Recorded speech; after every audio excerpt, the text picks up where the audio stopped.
Yeah. We're gonna give a few minutes for people to take a seat. Welcome, please have a seat.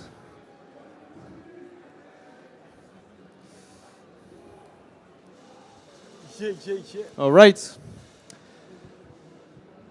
Hello, everybody. My name is William Bailey. I'm the co-founder and CEO of Bolero. We are the European leading music rights investment platform, which is basically using blockchain to create an infrastructure through which people can invest in music rights, earn some yield, and basically create a deeper bond with artists, composers, like songwriters, publishers, and producers. I'm super excited today because we are lucky to have Motif on stage with us. Hello. Please welcome Olivier because he's coming from Brussels for you. Thank you very much. All right, to give you a bit of context, we've basically partnered 1 year ago with Olivier, and he was the first famous producers and songwriter to basically tokenize his entire music catalog of publishing rights. So today we have the opportunity to provide you with insights about what happened during 1 year, and also to provide you with the perspective of an artist, a songwriter, how he feels about tokenization, and also to what extent is it useful. Because at the end of the day, it's important to have it useful. It's not only for money. Olivier, how are you? I'm very good, thank you. Okay, cool.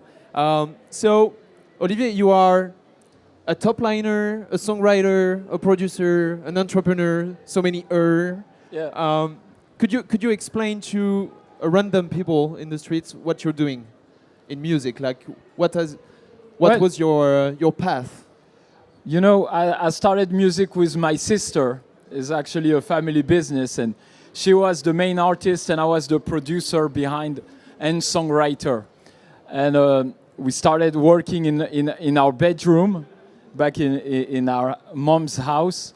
And eventually, when the music got released, it became like a big hit in France. And then everybody started wondering who's behind this artist. And they started calling me. And I spent the next 3 and 4, 5 years producing the entire rap industry in France.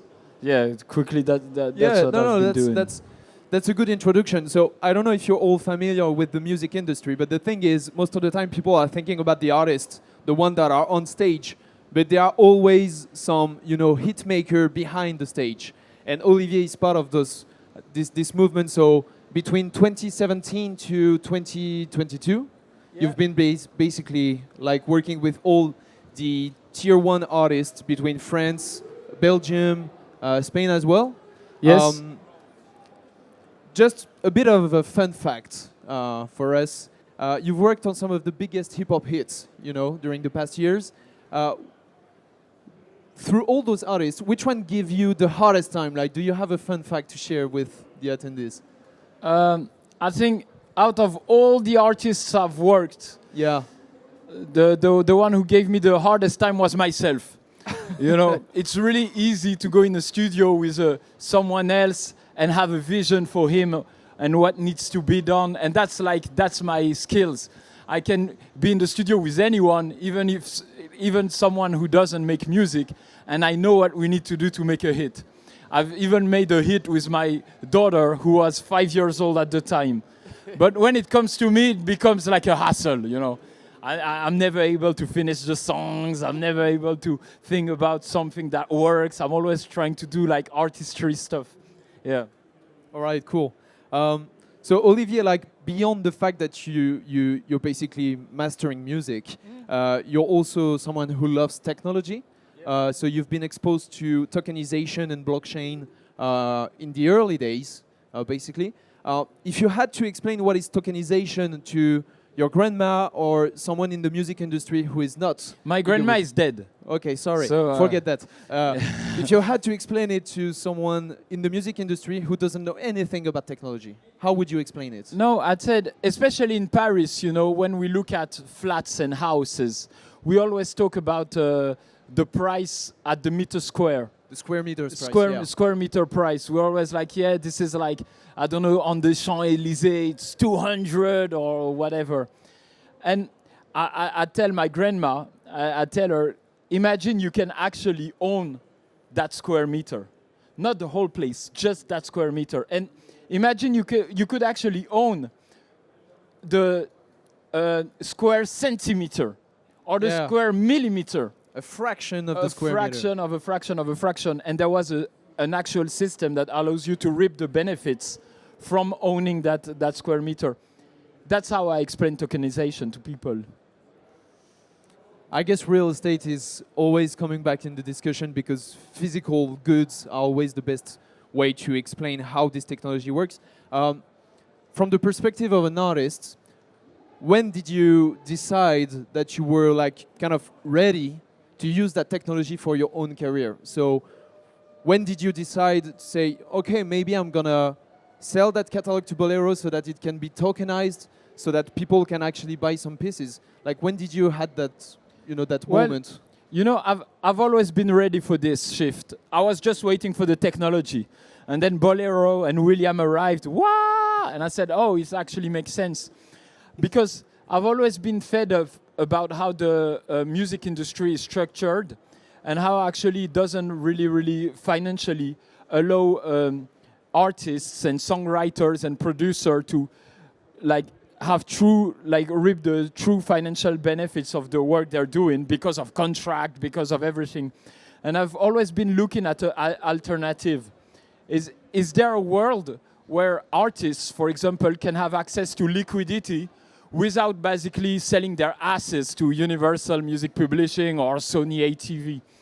And I've looked at the market for years and years and years, and I've never found someone actually tackling that problem until Bolero. And I think the tokenization and the usage of blockchain is actually a solution to the problem, if not right now the unique solution. That's really interesting because, you know, like most of the people think that artists are always fighting to own their masters. If you look like back in the days, even like the Prince of this world, David Bowie, all these guys, like they fought for their masters, for their music rights, and you decided to sell them. What is your perspective on that? Do you think that there will be more and more supply of catalogs and music rights coming in the market thanks to that technology? Or at the end of the day, it's better for artists to keep the ownership? No, I don't think. The reason why artists are trying to get their ownership, and you mentioned Prince, but we can mention Michael Jackson, we can mention all those great stars. The reason why at the end of their career, they start looking at, oh, I should have owned my master, is because they realize that all the efforts they made during those years, they didn't actually got the benefits from it. And so they're like, oh, I should have owned my master. But if there was a system that allowed people to actually make proper money, or at least the money they deserve from the work they're putting in the industry, then I'm not going to say there's no point selling the master, but it's a good alternative to sell part of your master in order to get that liquidity. And instead of taking an advance, for instance. Instead of taking an advance and giving like, you know, yeah. I said it. All right, cool. And yeah, you're basically like spending a lot of time with other artists in the studio, with songwriters. What is, from your point of view, the main challenge about democratizing that tech towards all the creative people? Like, what do we have to debunk? What is the misconception that those guys have in mind? So, you know, the first misconception I think that the people have in the industry is when they hear about tokenization, they are associated to fund services tokens.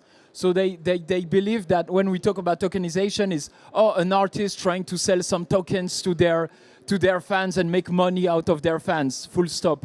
And they don't realize that it's actually an industry shift.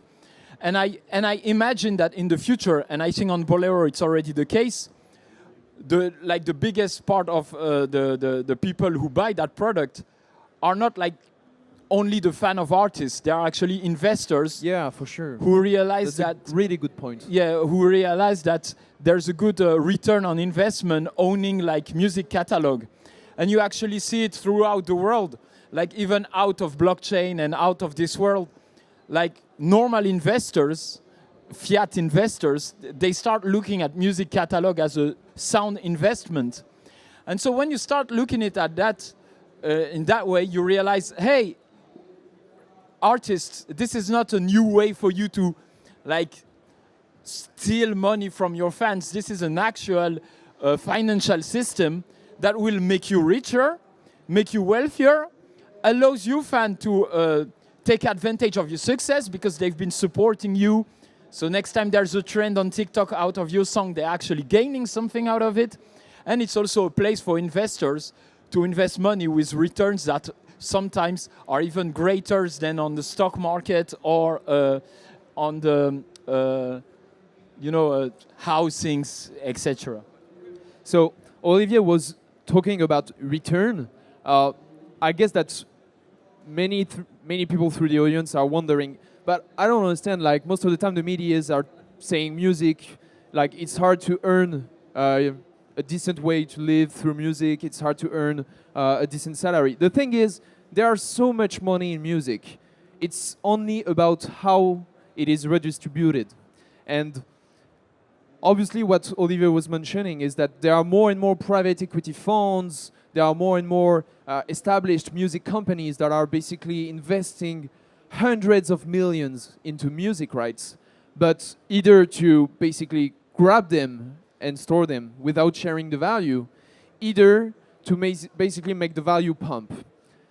We believe as a company that if you open that market to anyone, and if tomorrow millions of listeners can basically invest in the music they are streaming on the daily through Bolero, you can create a world through which the liquidity is balanced between retail investors and professional investors, and then you create the conditions for a decent way of living for every artist, every songwriters.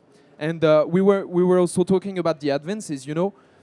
There are many companies that are actually fighting for the market shares. So they are basically trying to sign as many artists as they can, as many songwriters as they can, because this is their way to put their hand on the market shares.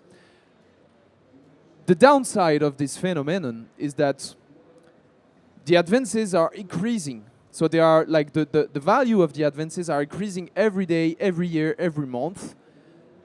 And at the end of the day, the artists and the songwriters are not able to recoup those advances. So you've got a whole generation of artists that are currently creating themselves so many debts that they will have to recoup through times.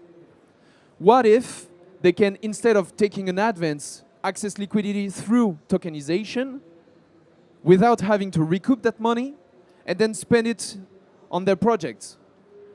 And it would suit obviously the developing artists, the emerging artists, but also the established ones.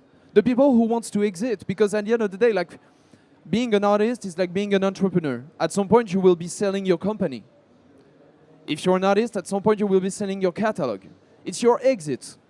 So what about instead of selling everything and giving away your entire creative control, you can keep that creative control and sell just 20%, 30%. Olivier decided to sell his entire catalog, but from one company. He has other companies, other catalogs. So it basically gives choice to the creators and a really nice new investment product for the retail investors. So sorry for this long sentence, but I think it's important to share the context and like all the main notions. If you think about like the cycles, and you will see when I want to go. You always have a lot of interest for the technology tokenization when basically the prices are going up. bull run, the Bitcoin is at 100K, everybody is looking another day on crypto. How should we handle the bear markets? How do you handle the lack of interest when the prices are down? And how do you make sure that at some point people forget about the prices, forget about the market, and they use the technology for like the main advantages of the technology, it means attributes, without thinking about trading, the tokens and using the technology in an economical way.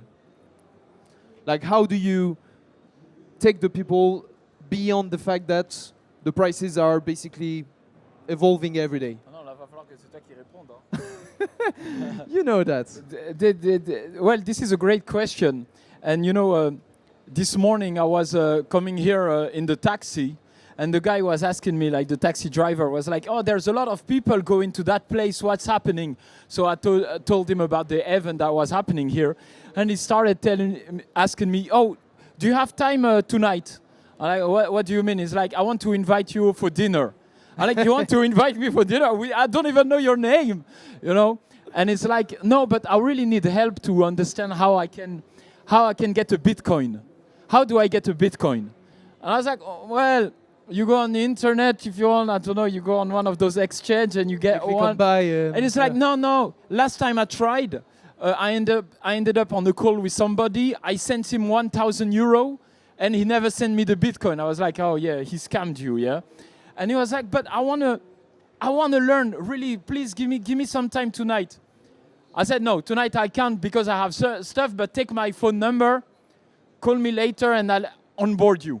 I'll help you get your first wallet, etc. You're a really nice guy. But I mean, there's a clear divide between like the rest of the population and the people who are initiated. So that's one first thing that needs to change. It needs to be accessible, You think like we live in a bubble here? No, we don't live in the bubble. We live in the future. But so far ahead in the future that it's a bit disconnected from the people, and it's also hard for the people to understand how they can enter the world. Yeah, I think Bolero has mechanisms to allow anybody to onboard easily if they don't even know what a wallet is, if they don't even own some crypto. And then the second thing, when it goes up, when it goes down, when it goes up, when it goes down, you need to be able, to diversify your portfolio and have some things that are a bit more like just secure or less volatile, or that in a year it will be there, in 2 years it will be there, in 3 years it will be there. One of those assets to me is definitely music tokens, because song shares or catalog shares, what we see when you look at music and streaming revenue is that there's some kind of a floor to a music. So say Elvis Presley music, every day they still make some streams, although he's been dead for a long time, and he's been into cultural appropriation, etc. So maybe he got canceled 3 times, and yet he's still streaming, and there's still an amount of revenue that is perceived. No matter if like the Bitcoin is going up or it's going down, you can still derive a revenue out of it. So one answer to that question, and I don't know if that's what you was trying to get it from me, but it's to actually say, okay, I'm gonna put a part of my assets on tokens actually, and just let it live. And I know that I will be protected from the ups and the downs, and not anymore in a kind of like, I'm gonna say a bull and bear cycle frenzy, which is actually useless because it's just going up. Makes ton of sense, and this is what I wanted, like, for you to share the underlying value of the IP, because at the end of the day, you can tokenize everything. Yeah. But this is the value of music rights as an IP. And music right as an IP, because it's important. I think it's the first time we're mentioning the word IP. But when you own or when you get the revenue from having interest in IP, is that it doesn't cost anything to basically renew the IP. So I give an example. When you own a building, there's some costs that you need to spend every year to refurbish that house, that place, to make sure the maintenance comes, to make sure the painter paint the wall. So it costs some money to make sure that that asset still brings value. In the IP world, there you don't need to invest anything. Back in the day, so before the streaming era, if somebody wanted to like bump the value of some IP, say of some music, they needed to re-edit the CDs. So they needed to do like a new distribution of the music by going to each shops and being like, yeah, I'm gonna print 10 new CDs or 10 new vinyls. And that used to cost money. But with streaming, you don't need to spend any more money. As long as you hold the IP and it's streaming on the platforms, you don't need to spend anything to like keep that value from coming. Yeah. Yeah, and actually, when you want to reinitiate a hype or bump it, as you just do a TikTok, man. you do a dance, you do a TikTok, and wow! Suddenly your music goes up in value. And it seems so simple, and to a certain point it can seem silly, but that's actually how the music industry works today. Everything, the value of our favorite artists, the value of their songs, the value of their catalog, is all like mostly driven by TikTok, but also sometimes by, you know, when a music synchronization. So for example, when a music is used in a movie and everybody loves that movie and suddenly decide to listen to that music again. Yeah, no, for sure. And you know, that's funny because last week we were discussing with a family office. So they were interested to deploy some capital into the market. Yeah. And they were basically asking, on which assets do you have holders who are creators, who are creating content on social medias? Because they were like, I know that if I invest in that asset and the other stakeholders are creators who may be creating content with that music, it can drive the value up. So it becomes also like a way to generate fluctuation on the asset. So it's super interesting. Maybe one last question before we end here. I know that in the Web3 realm, many people are also wondering in which way you can reinvent a new Spotify, a new streaming platform, maybe with different rules, different ways to work. Most of the time, we are giving our point of view, but I think it's important for the audience to understand the point of view of an artist about Spotify and the current streaming platforms. Like, do you think it's something that needs to be disrupted? Or do you think that the current situation with the streaming platforms has become the standard and it will never change? No, the current situation with streaming platform is shit, man. It's fucked up. It's fucked up. And why so? Why so? Because you have... Who's the number one artist on streaming platform for the past 10 years? Kendrick Lamar, Drake? Drake. Yeah, Drake. See, and you said Kendrick Lamar first, but if you want... I chose my side. Drake's... I can tell. Drake's catalog was bringing, in terms of revenue, as much as all the music from the 90s, all the music from the 80s, and all the music from the 70s combined. So one person was making as much stream as 3 decades of music. And in the 3 decades, you had Michael Jackson, you had Madonna, etc. Yeah. If you would tell me like that, I would say it's impossible. Like, how is it possible? It's possible. People just used to love Drake. And then Drake went to Universal and said, hey, my contract is coming to a term. Let's renegotiate. And Universal asked him, how much do you want? And he said, I deserve 400 millions. Because I bring so much value, plus any artist I feature become a big artist, etc. And Universal say, hell no! Let me show you who's the boss. So from now on, all the tracks you're gonna release, yeah, they're not gonna be pushed on Spotify. They're not gonna be pushed on Apple Music. And you know what we're gonna do? We're gonna take your nemesis. So you're saying he was kind of cheating, or he like his songs were promoted before the beef? Yeah, so before the beef, his song used to be promoted. But it's not cheating. This is the music industry. And they told him, hey, we're going to stop pushing your songs. And you know what? We're going to take the songs of your opponents and we're going to push them. We're going to put them everywhere. We're going to put them on the Grammy stage. We're going to put them on the NFL. We're going to put them on every single Spotify playlist there is. You can like type chill music playlist, and you'll end up on Kendrick Lamar, not like us music. Yeah? And they wanted to give a message to Drake and said, you think you're the number one, but the real number one here is the music industry. And I think this needs to change. It's important because if Drake, who was the number one artist for the past 10 years, cannot be protected, who am I as a small, little artist in the industry to think that I'll be able to have a nice and easy and peaceful career? This needs to change. Plus, sorry, I know I'm getting long, but it's really interesting. Something that's going to happen on those streaming platforms is they're going to switch their model. They're going to stop catering to music. In 1 year or 2 years' time, and mark my words, yeah, Spotify is going to become a video platform. It's going to try and take the money out of YouTube's pockets, yeah, because they already took the money out of all like music stores.